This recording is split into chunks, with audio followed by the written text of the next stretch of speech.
Bonjour et bienvenue dans ce nouveau numéro de Glorieuse Destinée. Quelle joie, n'est-ce pas, de marquer une pause en mettant du temps à part pour Dieu, autour de la Bible, la parole de Dieu. J'ai cette assurance que Dieu va vous bénir au travers du ministère de sa parole. Aujourd'hui, j'aimerais vous parler d'un sujet que j'ai intitulé « Le défi de la prière incessante ». L'intercession est un domaine crucial dans la vie du disciple de Jésus. Et nous allons voir que Dieu désire que nous maximisions ce domaine de notre vie spirituelle. Il voudrait que nous vivions la vie de prière sans interruption.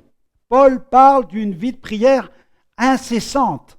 En fait, la prière doit devenir un véritable style de vie. Dieu désire que nous soyons connectés avec lui 24 heures sur 24. Cela ne signifie pas que nous devions chercher un temple et y demeurer en permanence, car notre société moderne a besoin de disciples de Jésus vraiment présents dans la cité. Dieu soit béni pour les réunions de prière dans les églises locales, dans les maisons, les rencontres de jeunes, etc.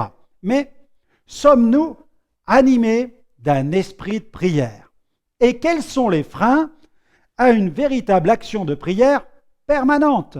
Nous allons essayer d'identifier quelques freins et prendre la décision de relever le défi de la prière incessante. Mais avant toute chose, remettons ces moments entre les mains du Seigneur. Seigneur, nous te louons pour ces moments mis à part et pour ce temps que tu désires béni sous ton saint regard.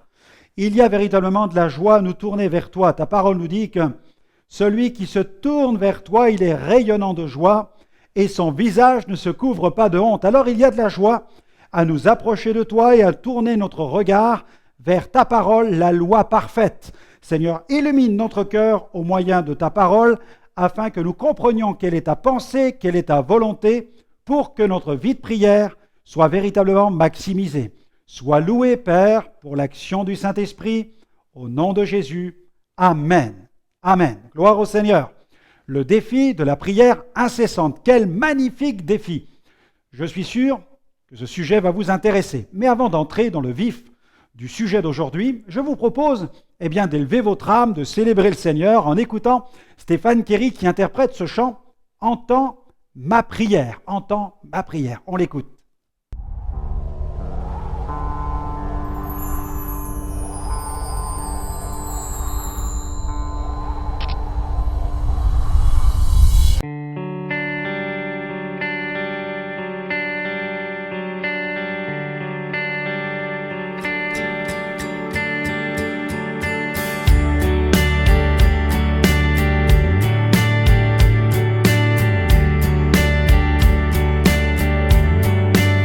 J'ai besoin de toi, mon roi. Où irais-je sinon qu'à toi? Tu t'es incliné vers moi.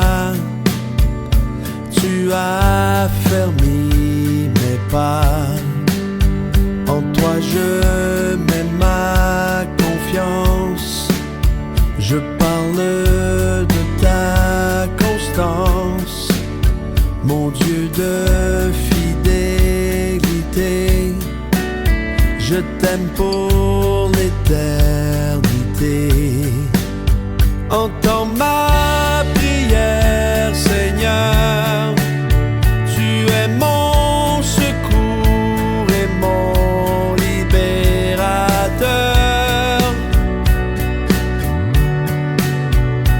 Ne tarde pas. En toi je mets ma confiance. Je parle de ta constance, mon Dieu de fidélité. Je t'aime pour l'éternité. Entends ma prière, Seigneur. Tu es mon secours et mon libérateur.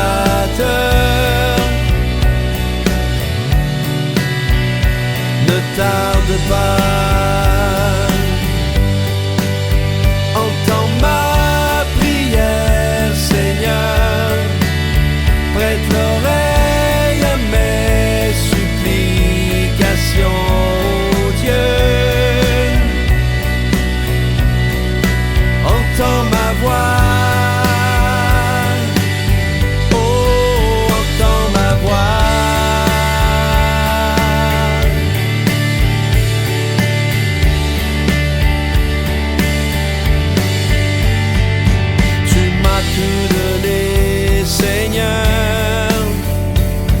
Ta grâce a changé mon cœur.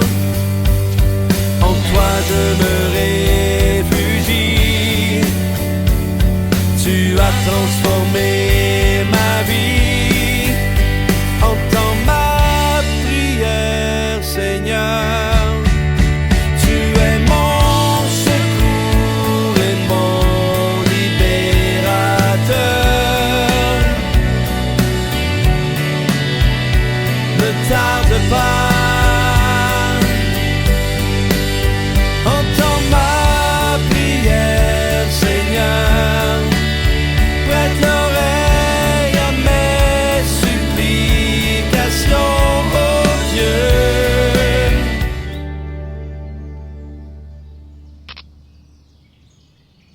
Merci à Stéphane pour ce merveilleux chant qui nous conduit plus près du cœur de Dieu.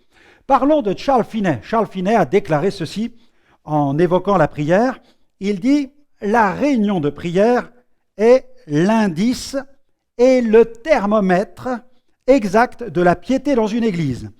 On peut s'attendre à un réveil quand les chrétiens sont poussés à le demander dans leur prière. » Et puis Paul a exhorté les chrétiens de Thessalonique à prier de façon incessante.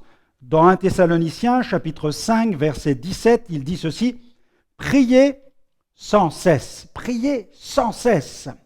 Dans le livre des Actes des Apôtres, l'Église primitive est une Église qui prie. Regardons ce qui est écrit dans Actes 2, verset 42, jusqu'au verset 47. Il est écrit ceci au sujet des apôtres et des premiers chrétiens. Ils persévéraient dans l'enseignement des apôtres, dans la communion fraternelle, dans la fraction du pain et dans les prières. La crainte s'emparait de chacun et il se faisait beaucoup de prodiges et de miracles par les apôtres. Tous ceux qui croyaient étaient dans le même lieu et ils avaient tout en commun. Ils vendaient leurs propriétés et leurs biens, ils en partageaient le produit entre tous selon les besoins de chacun. Ils étaient chaque jour tous ensemble assidus au temple et ils rompaient le pain dans les maisons et prenaient leur nourriture avec joie et simplicité de cœur. Et le verset 47 nous dit ceci, « Louant Dieu, et trouvant grâce auprès de tout le peuple, et le Seigneur ajoutait chaque jour à l'Église ceux qui étaient sauvés. » Amen, amen. Le terme « persévérer » dans le texte original comporte les sens suivants, comme continuer, être attaché, ne pas quitter. C'est être complètement appliqué, être assidu. L'Église de Pentecôte est née dans une réunion de prière et elle s'est maintenue tout au long de l'histoire grâce à des mouvements de prière. Le plus souvent, la cause du sommeil de l'Église se trouve dans le manque de prière. La prière est comme le foyer qui réchauffe la maison. Spurgeon comparait la réunion de prière de son assemblée à une véritable chaudière. Le serviteur de Dieu Sybels, quant à lui, a déclaré ceci. « Quand nous allons vers Dieu dans la prière, le diable sait que nous allons chercher à nous fortifier pour lutter contre lui et par conséquent, il s'oppose à nous autant qu'il peut. Maintenant, allumons le brasier de la prière. Mais pourquoi cesse-t-on de prier? Voici quelques causes que nous allons voir ensemble. La tiédeur, ce sera le premier point. Écoutez cet avertissement qui résonne de l'Apocalypse, du livre de l'Apocalypse, dans le chapitre 3 et au verset 16. C'est un véritable retentissement. Dieu nous avertit, il dit ceci, « Ainsi parce que tu es tiède et que tu n'es ni froid ni bouillant, je te vomirai de ma bouche. » Le terme tiède a été traduit à partir du terme grec « chlialros ». Ce mot ne se rencontre qu'une fois dans la parole de Dieu. Dans ce passage tiré du livre de l'Apocalypse, il est appliqué à l'église de Laodicée. En effet, c'est à cette église que le Seigneur reproche son manque de zèle. Ce reproche n'est pas anodin quand on sait que les sources chaudes d'Hiérapolis traversaient une plaine et devenaient tièdes et non potables. Sur le plan spirituel, la tiédeur s'applique à celui qui ne prend pas position pleinement pour le Christ. Le meilleur remède à la tiédeur est la ferveur d'esprit. Regardez ce que déclare l'apôtre Paul. Il nous adresse une exhortation dans sa lettre aux Romains, chapitre 12, verset 11, où il écrit ceci. ayez du zèle et non de la paresse, soyez fervents d'esprit, servez le Seigneur. Le mot fervent a été traduit du terme grec zéo, qui signifie bouillir de chaleur. Soyons bouillants sur le plan spirituel. Plusieurs passages nous invitent à être remplis jusqu'à toute la plénitude de Dieu. Dans Ephésiens 3,19, nous sommes invités à connaître l'amour de Christ qui surpasse toute connaissance, en sorte que nous soyons remplis jusqu'à toute la plénitude de Dieu. Et puis, remplis encore de la connaissance de la volonté de Dieu, de toute sagesse et d'intelligence spirituelle. C'est dans la lettre de Paul aux Colossiens, chapitre 1er, verset 9, il dit « Nous aussi, depuis le jour où nous l'avons appris, nous ne cessons de prier Dieu pour vous et de demander que vous soyez remplis de la connaissance de sa volonté en toute sagesse et intelligence spirituelle. » Si vous demandez aujourd'hui au Saint-Esprit d'allumer le feu de la prière dans votre cœur, il le fera. Alléluia. Concernant la vie de prière du disciple de Jésus, il n'y a pas de meilleure prière pour ce disciple que de demander au Saint-Esprit de l'aider à prier. Voyons un autre frein. Je l'ai intitulé « Le leadership timide ». Tout serviteur de Dieu doit être tellement rempli de l'Esprit Saint que quiconque l'entend doit avoir la conviction que Dieu est véritablement en lui. La prière est le secret des plus grands leaders.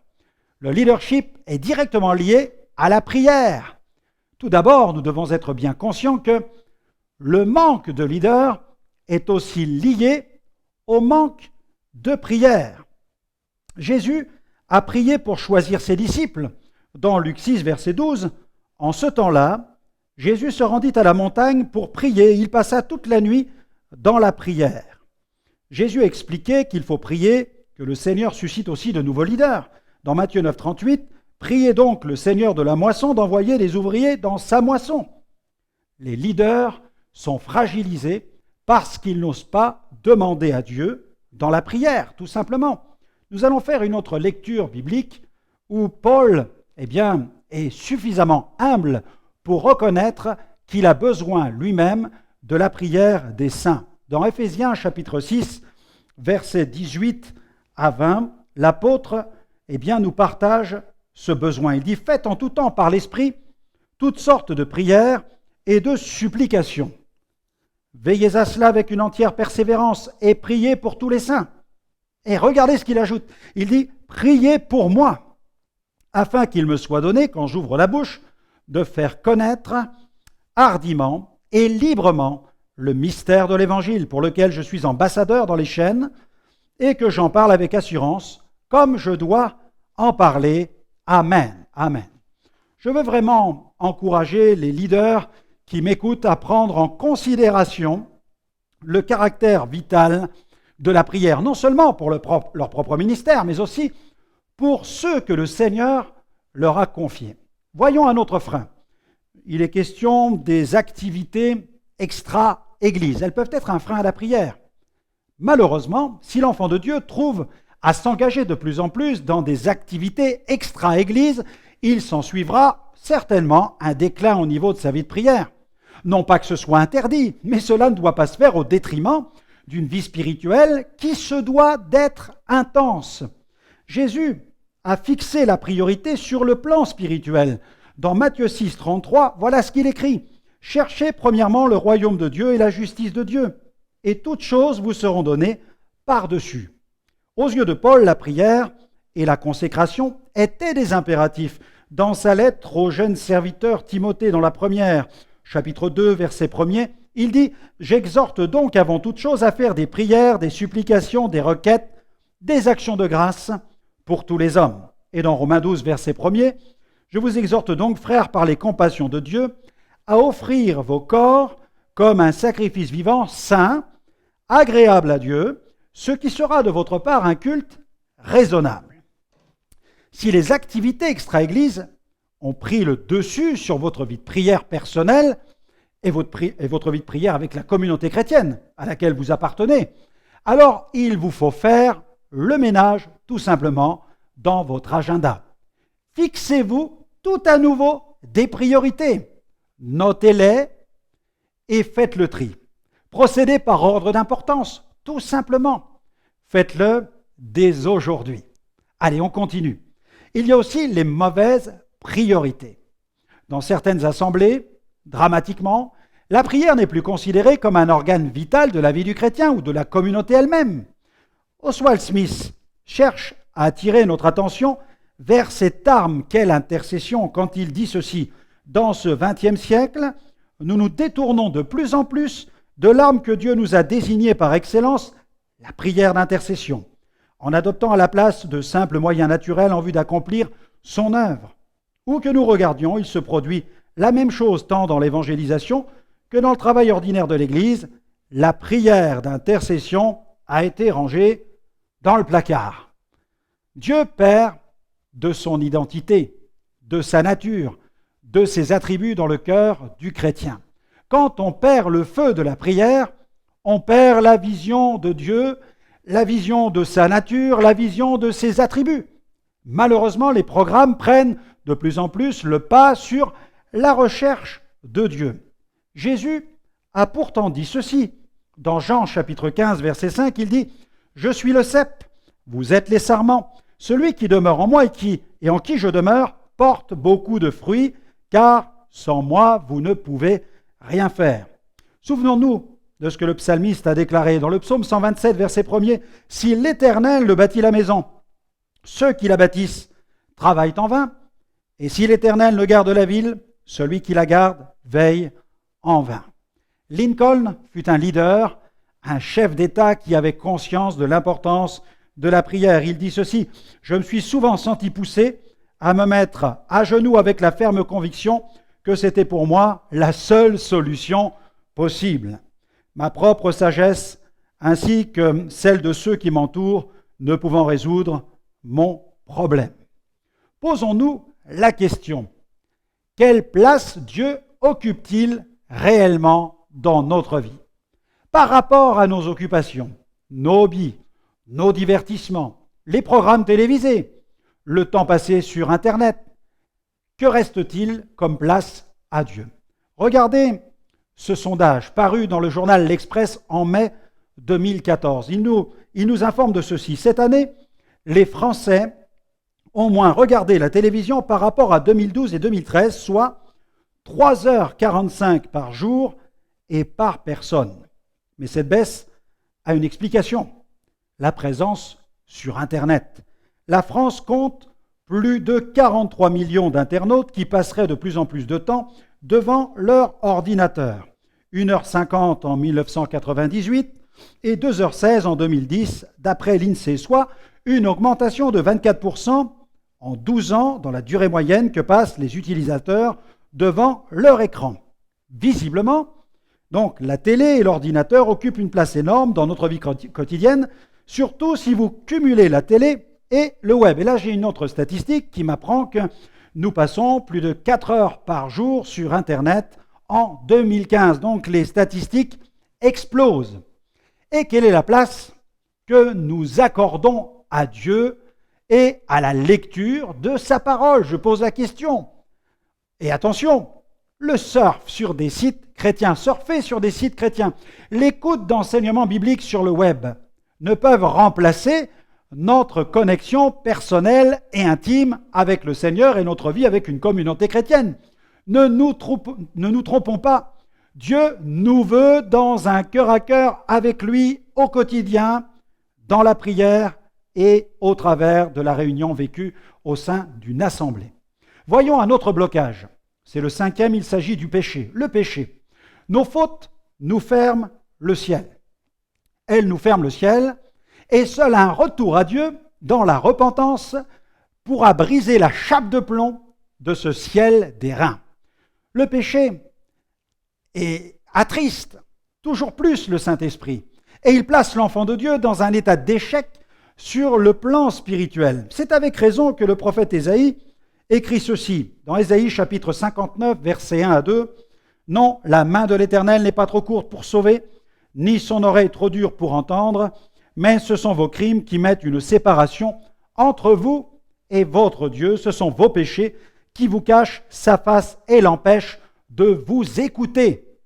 Réglons une bonne fois pour toutes l'affaire du péché dans notre vie et répondons à cet appel solennel qui résonne dans le livre des Chroniques. Je pense à ce passage que nous pouvons lire dans le deuxième livre des Chroniques, 2 Chroniques, chapitre 7, verset 13, un appel à une prise de conscience où Dieu déclare ceci, 2 Chroniques 7, 13, 14, « Quand je fermerai le ciel et qu'il n'y aura point de pluie, quand j'ordonnerai aux sauterelles de consumer le pays, quand j'enverrai la peste parmi mon peuple, si mon peuple, sur qui est invoqué mon nom, s'humilie, prie et cherche ma face, s'il se détourne de ses mauvaises voies, je l'exaucerai des cieux, je lui pardonnerai son péché et je guérirai son pays. » Gloire à Dieu.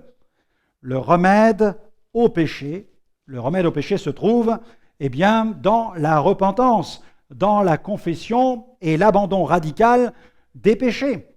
La Bible nous dit que celui qui s'approche de Dieu, il doit s'éloigner de l'iniquité.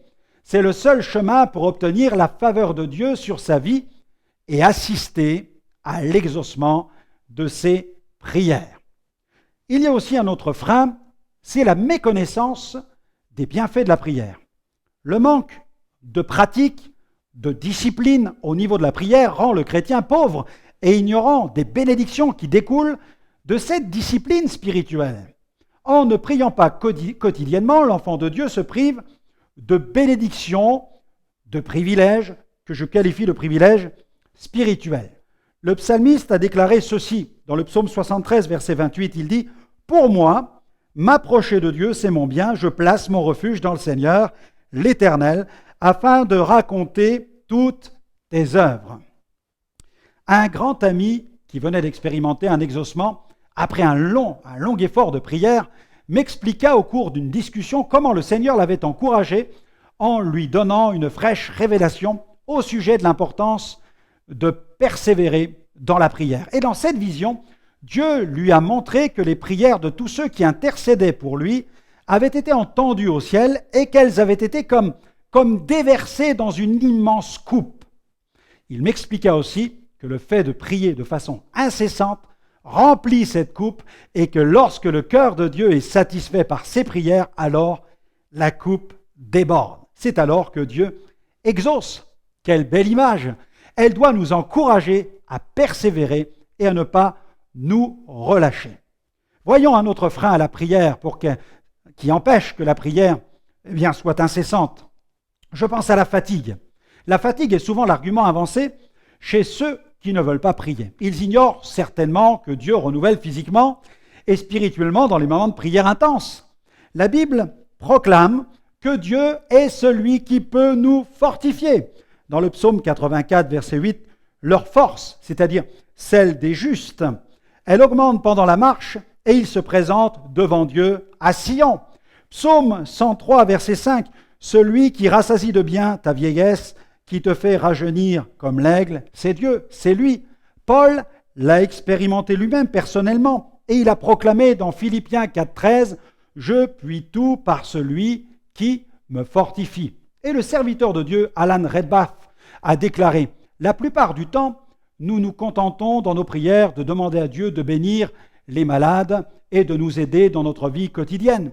Mais la prière, dit-il, n'est pas un simple babillage, non, c'est une bataille, c'est une bataille. Alors luttons pour préserver notre vie de prière, pour que la prière devienne incessante. Et puis il y a un autre frein, c'est le découragement. Trop de découragement. Trop de chrétiens cessent de prier simplement parce qu'ils n'ont pas été exaucés.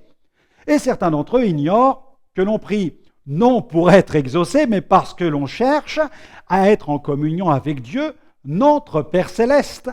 On ne peut bâtir une relation d'amitié par intérêt. Une véritable relation doit toujours être désintéressée. Si nous voulons développer une véritable communion avec Dieu, quand nous prions, nous devons être prêts à entendre Dieu nous dire « Non, pas maintenant » ou alors « Non, jamais » ou alors « Oui, c'est maintenant ». Apprenons à persévérer dans la prière. Jésus nous a dressé une parabole pour nous montrer qu'il faut toujours prier et ne pas se relâcher. Il y a un passage dans Luc 18, versets 1 à 8, qui nous présente cette invitation à prier. Il s'agit d'une parabole. Il leur adresse une parabole pour montrer qu'il faut toujours prier et ne pas se relâcher. Et il dit, il y avait dans une ville un juge qui ne craignait point Dieu et qui n'avait d'égard pour personne. Il y avait aussi dans cette ville une veuve qui venait lui dire « Fais-moi justice de ma partie adverse ». Pendant longtemps, il refusa. Mais ensuite, il dit en lui-même « Quoique je ne craigne point Dieu et que je n'ai d'égard pour personne, néanmoins, parce que cette veuve m'importune, je lui ferai justice afin qu'elle ne vienne pas sans cesse me casser la tête. » Le Seigneur ajouta « Entendez ce que dit le juge inique. Et Dieu ne fera-t-il pas justice à ses élus qui crient à lui jour et nuit, et tardera-t-il à leur égard? Je vous le dis, il leur fera promptement justice, mais quand le Fils de l'homme viendra, trouvera-t-il la foi sur la terre? Ne prions pas pour nous servir de Dieu ou pour commander Dieu. On ne se moque pas de Dieu et Dieu connaît parfaitement les mobiles qui nous animent. D'ailleurs, dans le psaume 139, verset 4, il est écrit « Car la parole n'est pas sur ma langue que déjà éternelle, tu la connais entièrement. » Dieu n'est ni un bon génie, ni un distributeur de bénédictions, ni une machine à sous. Dieu est le créateur du ciel et de la terre, le Dieu tout-puissant et souverain. Nos destinées sont dans ses mains. Alors, humblement, ajoutons la prière incessante à notre discipline spirituelle quotidienne et nous verrons la main de Dieu se poser sur nos vies. Relevez le défi de la prière incessante en supprimant tous ces éléments qui appauvrissent votre vie de prière. Alors j'espère que ce programme vous aura offert les conseils utiles à une vie de prière toujours plus intense.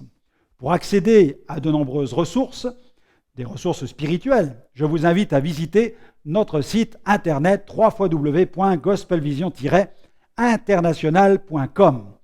En attendant de nous retrouver dans une prochaine émission, je prie que Dieu continue de vous conduire vers la croissance spirituelle. À bientôt et que Dieu vous bénisse.